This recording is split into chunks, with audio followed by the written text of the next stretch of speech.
So more of the effects was you get this chemo brain. So you're very, very foggy all the time.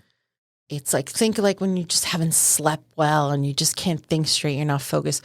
This was all the time. Yeah. I didn't take the direct way to get my undergrad degree. So it took me 19 years. Mm-hmm.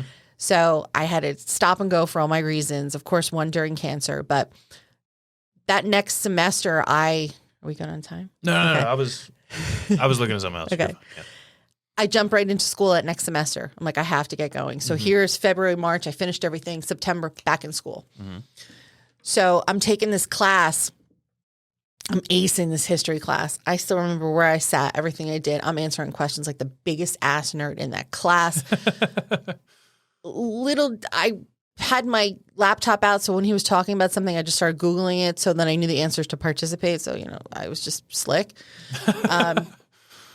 2 grades, midterm, final. Midterm, aced it. Mm-hmm. Final,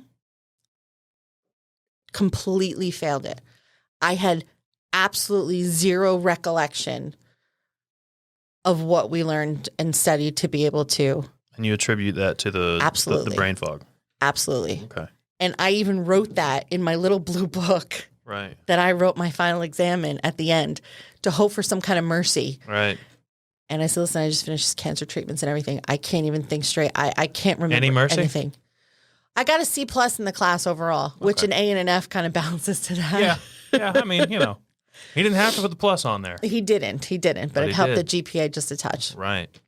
But that is the one enormously awful result of cancer is that I've lost so much of my memory. How long does that last, that brain fog? Is that like I still think I have it today. Okay.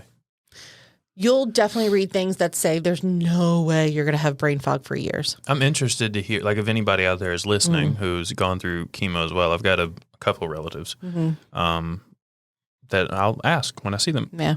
Soon, I think a couple weeks. But yeah, if there's anybody out there, I'd like to know if you're also, if you also like too. Years later still experience that. Yeah.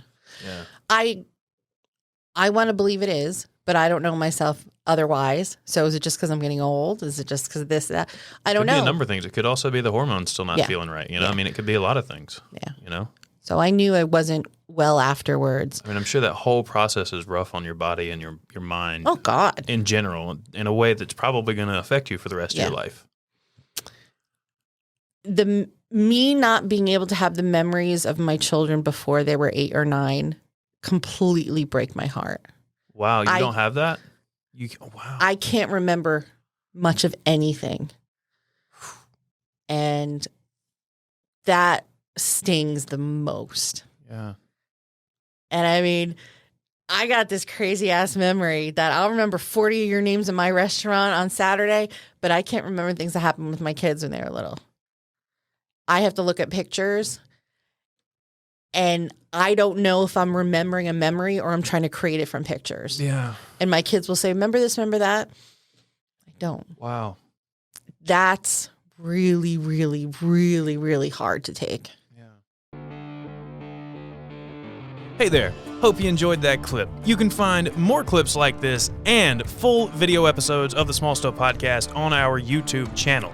You can also listen to full episodes of the Small Stuff Podcast in audio form wherever it is you get your podcasts. Spotify, Apple Podcasts, Stitcher, Amazon Music, Audible, all the places. Also, follow us on social media. We're on TikTok, Instagram, Facebook. All the links are in the description. Have a nice day.